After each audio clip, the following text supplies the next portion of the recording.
Glamping mewah lagi kuy. Buat yang senang menikmati alam, pepohonan hijau, tapi nggak mau staycation yang bikin ribet, glamping cocok banget jadi pilihannya Besti. Apalagi bisnis glamping saat ini lagi naik daun banget. Bukan cuma kemah biasa, banyak yang membuat bentuk penginapan glamping lebih unik dan anti mainstream. Di Cipamingkis Bogor, ada 3 bentuk glamping berbeda-beda. Pertama boba, dan yang baru disebut pupa, karena mirip dengan ulat. Terus ada juga yang transparan, namanya glass house. Glamping ini berukuran 4 meter x 6 meter. Dengan tambahan kamar mandi di dalamnya, sekitar 1,5 meter x 4 meter. Bangunan ini full transparan, kecuali bagian kamar mandinya. Kerangka bangunan menggunakan holo galvanis, sedangkan bagian dek menggunakan besi INP. Besi balok yang bentuknya mirip huruf I, dan besi UNP, besi sambungan yang bentuknya mirip huruf U. Nah, lapisan bangunan transparan ini serupa dengan akrilik.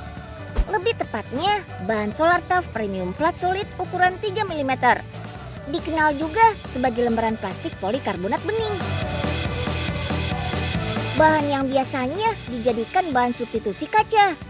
Tingkat tembus pandangnya menyerupai kaca, terkenal akan kejernihannya, tahan benturan, dan tahan cuaca yang tidak menentu.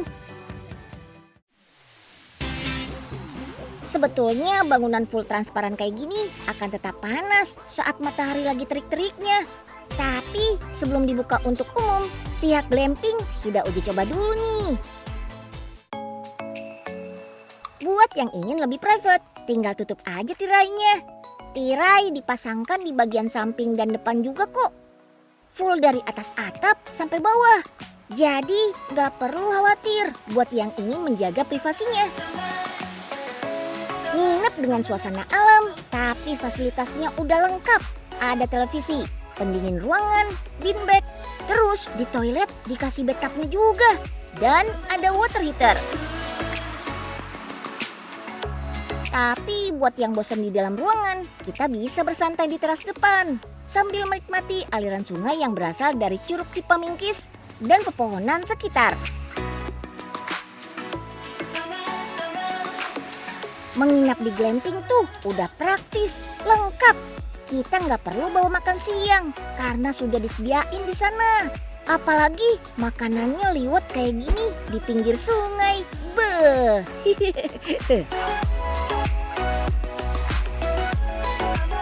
Selain fasilitas dalam kamar, kita juga bisa sewa beberapa alat masak. Salah satunya adalah perlengkapan barbeque.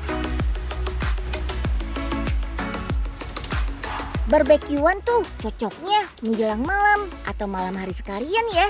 Kegiatan yang cocok untuk menutup hari sebelum tidur. Mantap Besti.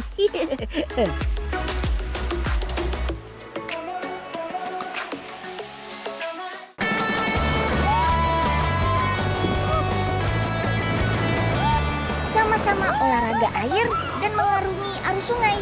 Tapi yang ini berbeda dengan arung jeram. Bedanya, arung jeram menggunakan ban karet besar berisi lebih dari 1 orang.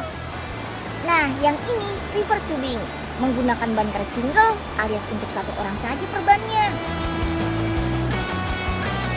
Di Indonesia, river tubing mulai berkembang di Sungai Alas Aceh tahun 1990-an. Mulai berkembang di daerah lain sekitar 5 atau 10 tahun lalu. Mulai dari Banten, Jawa Barat, Yogyakarta, NTB, Bali, Sumatera Utara, dan Sumatera Barat. Rata-rata tubing ini menggunakan ban karet, tapi berbeda di Cina, menggunakan perahu kecil sebutannya drifting. Dibanding arung jeram, kegiatan river tubing dilakukan di sungai yang arusnya tidak terlalu deras, airnya dangkal, dan sedikit bebatuan. Seperti wisata Cikulunga River Tubing yang berlokasi di kaki Gunung Salak Bogor. Aliran sungainya enak dipandang karena airnya jernih. Jadi nyaman diarungi dengan tubing. Meskipun begitu, tetap aja peralatan keselamatan harus diutamakan. Jangan lupa pakai helm, pelampung, pelindung siku, dan lutut. Supaya tidak melukai siku kalau terkena benturan. Satu lagi nih yang harus digunakan. Yap, alas kaki. Soalnya takut terluka kalau kena batu atau dasar sungai. Terus cek juga ban karetnya. Jangan sampai kekurangan angin, apalagi kempes atau bocor. Sebelum mulai, instruktur juga akan memberikan instruksi penggunaan ban atau jika terjadi masalah selama di sungai. Seperti teknik-teknik, cara duduk di ban, pegangan ban, cara belok kanan dan kiri, cara mengatasi kalau ban nyangkut, dan yang paling penting, cara melaju dan cara mundur. Cikulung River Tubing luar biasa.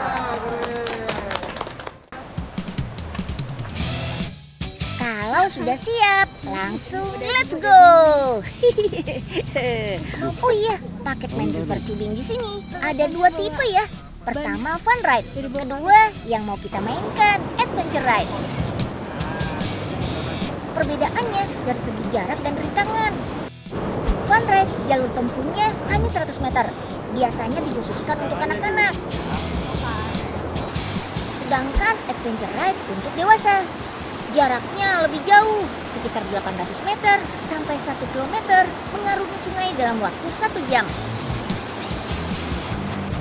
Kita juga akan merasakan rintangan agak ekstrim, seperti jeram pendek. Tips ketika kita melewati jeram, kaki harus agak diangkat ya, supaya nggak kena batu atau dasar sungai. Kalau ngelewatin jeram, yang paling dikhawatirkan terjadi adalah kelelep karena terjatuh dari ban. Kalau kita nyimak arahan instruktur, pasti tahu apa yang harus kita lakuin. Jangan panik. Intinya bermain tubing memang butuh ketenangan. Gak perlu tergesa-gesa kayak terlambat masuk sekolah. Nikmatin aja kecepatan arusnya. Kalau nyangkut dan udah berusaha goyangin ban tapi gak bisa maju, tenang aja. Instrukturnya akan nolongin kita kok. Selama menyusuri sungai, banyak pos-pos pemberhentian. Jadi, gak akan ada yang tertinggal dari rombongan. Soalnya di pos ini, kita bakal berhenti sejenak. Wah, gak kerasa udah 1 jam. Selesai juga main river tubingnya. Biarpun di bannya sendiri-sendiri, bakalan lebih asik lagi kalau ajak keluarga atau teman-teman. Biar bisa seru-seruan bareng. Makin banyak peserta, harga per orangnya bisa lebih murah lagi. Cihuy!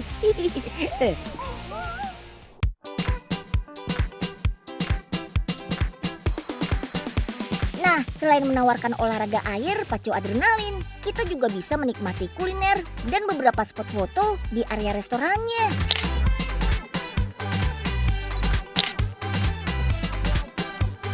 Kuliner yang disajikan beragam. Menu Nusantara ada, menu kebarat-baratan juga ada. Nah, ini ada menu lauk pauk ayam asam manis yang disajikan dengan wadah buah nanas. Sedangkan daging sapi asam manis disajikan dalam wadah batok kelapa utuh. Meskipun kedua lauk pauk ini disajikan dengan buah-buahan, tapi nggak menutupi rasa gurihnya kok. Mantap, wajib cobain pas kesini. Kalau lagi beruntung alias sepi, kita bisa pilih duduk di spot samping sungai. Kita bisa ngerasain makanan sambil mendengarkan suara gemericik air sungai. Mendengarkan suara air kan bisa membuat pikiran kita tenang, nyaman, dan gak khawatir. Den, main di sungai gini aman. Kayaknya nggak bisa berenang nih. Aman Penyeng, asalkan jangan jauh-jauh dari Unyil ya. Ya udah, dan Unyil duluan deh. Penyeng belakangan. Iya, oke Pak. Ingat, jangan jauh-jauh ya Pak. Siap. Nanti Penyeng nyusul Den.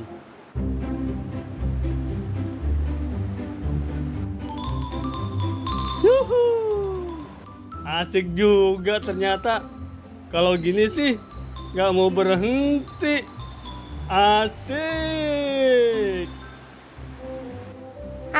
Udah sampai garis finish nih. Tapi Paenyeng belum kelihatan juga. Kemana ya? Oh, itu dia. Dan Unyil. Yuhu. Paenyeng di sini. Bye-bye. Paenyeng, berhenti di sini, Pak. Udah selesai mainnya. Gak mau.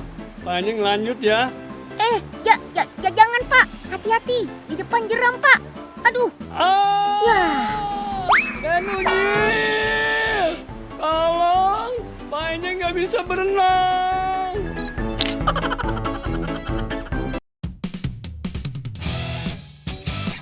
It's time to fun trip. Yippee! Fun trip kali ini bukan naik sepeda atau mobil dan motor biasa. Tapi pakai mobil antik, lucu, dan colorful, Besti. Wisata ini dinamakan VW Susur Desa yang diadakan salah satu restoran di daerah Kulon Progo. Susur Desa dengan mobil antik ini beroperasi setiap hari, mulai jam 8 pagi sampai 5 sore.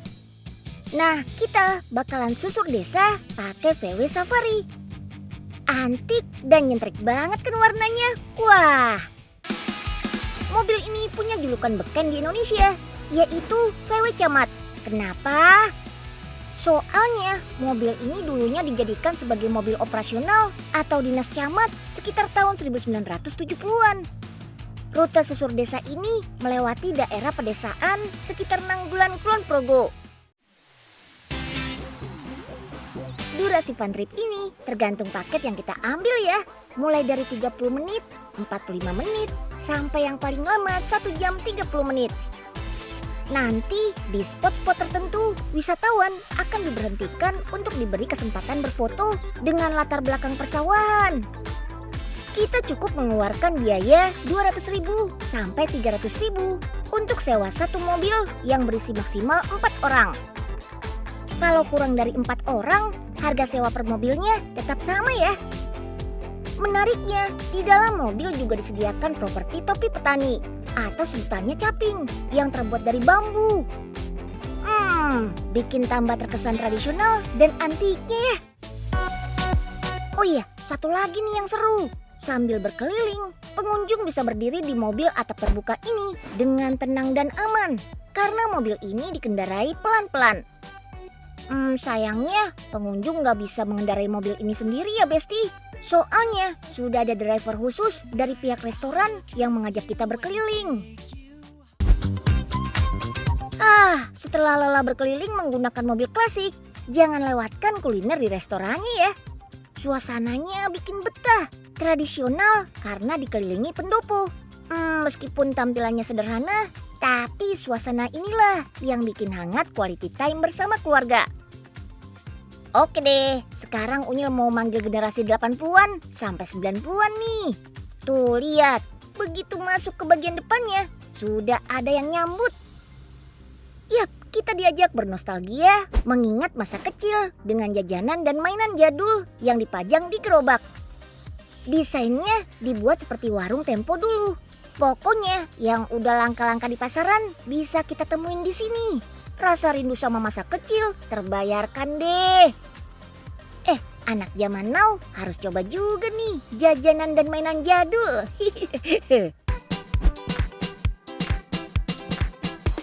Yuk, udah cukup throwback mengingat masa lalunya. Come on, kita move on ke kuliner yang ada di restoran ini. Suasananya udah tradisional. Ya, makanan dan minumannya juga khas Nusantara dong. Tentu paling banyak adalah khas Jawa Tengah. Ada soto yang disajikan dengan wadah batok kelapa, pecel, sego berkat, bami Jawa, dan mangut lele. Dari yang namanya familiar sampai menu yang terdengar asing di telinga juga ada. Seperti geblek senge. Ayo, ada yang pernah nyoba kudapan khas Kulon Progo ini? Sering dinamakan dengan cireng karena terbuat dari tepung tapioka. Tapi cemilan ini biasa dinikmati dengan tempe benguk. Nah, selain makanan, di sini kita bisa cobain serba-serbi minuman tradisional. Seperti ronde, kopi bakar yang disajikan dengan arang panas, aneka wedang, Ada wedang sendang ayu, wedang uwu, es telang asmara, dan es trengginas. Wah, bener-bener gak main-main nih menu-menu di sini. Menggugah selera semuanya nih. Dan ada satu lagi yang bikin happy. Semua harganya terjangkau. Bahkan yang harganya mulai dari Rp3.000 aja ada loh. Wah, ini sih rasa bintang 5, harga kaki 5. Oke, perut udah kenyang, hati senang. Makin senang lagi dong kalau kita bisa bawa pulang buat tangan. Yes, kita bisa bungkus hasil karya sendiri dari pelatihan edukasi membatik. Bukan cuma bisa diikuti orang dewasa saja, tapi anak-anak pun bisa ikut membatik. Kita bisa pilih mau membatik di kain biasa, tote bag, atau kipas. Di atas kain sudah ada pola gambarnya kok. Jadi kita tinggal mewarnai saja Besti. Warnai sesuka hati. Wah, seru-seruannya dapet, kenyangnya dapet. Terus edukasinya dapet juga.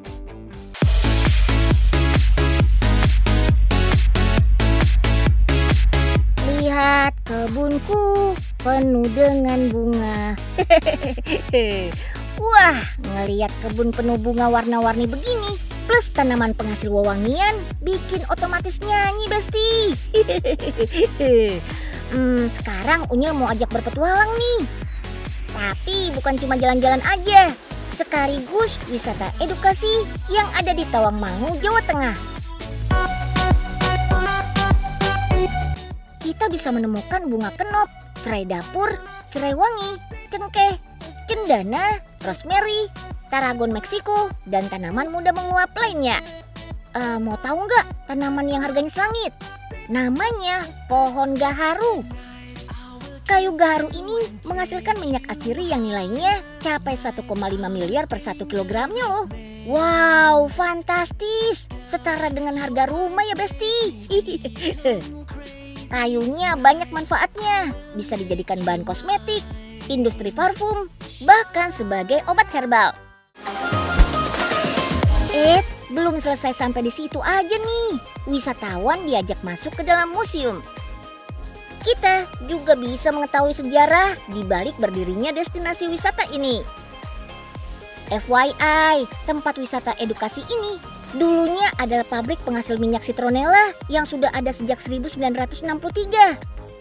Pabrik itu dibangun berdasarkan kerjasama antara Indonesia dan Bulgaria untuk produksi minyak atsiri yang berasal dari serai wangi dan citronella. Nah, pabrik ini sempat berhenti beroperasi pada 2015. Tapi tahun 2018 dikelola lagi dengan baik sampai dijadikan tempat rekreasi edukasi, penelitian, pengembangan, dan produksi minyak atsiri. Minyak atsiri dipisahkan dari tumbuhan dengan beberapa cara. Salah satunya dengan enflorasi. Prinsipnya mengambil aroma dari bunga menggunakan lapisan lemak. Lemak aromatik ini disebut pomade. Nah, zat aromatik yang dimurnikan dari lemak ini terkumpul dan hasilnya disebut absolut. Metode ini asalnya dari kota Grasse, Prancis. Resep aroma ini bisa kita gunakan untuk membuat body care sendiri loh. Kita bisa pilih mau buat shampoo, sabun serbaguna, atau aromatic oil. Takarannya akan dipandu oleh petugas, jadi nggak bisa sembarangan bikin sendiri ya. Dari tadi kan udah wisata sehat nih. Nah, makanannya juga nggak kalah menyehatkan dong. Beberapa menunya vegetarian dan yang spesial menggunakan tanaman atsiri. Menu di sini tuh nggak semuanya vegetarian kok. Ada juga sate ayam Tawangmangu, nasi campur yang dilengkapi rendang sapi, dan pepes bakar dori. Ketiganya pakai bahan tanaman atsiri juga kok. Ada juga yang manis dan seger-seger nih. Perpaduan buah dan soda. Ini juga jadi minuman favorit loh. Jangan lupa, di dalamnya ada rasa dari tanaman atsiri seperti kokomin, kalamonde, jeruk nipis, dan lainnya. Anak-anak makin jatuh cinta lagi nih karena ada sajian penutupnya. Yeay! Ada juga dessert. dengan buah-buahan seperti sweet apple roll dan crepes. Namanya juga konsep wisata bugar, rileks dan wangi. Jadi harus memperkenalkan tanaman atsiri sampai kulinernya juga dong.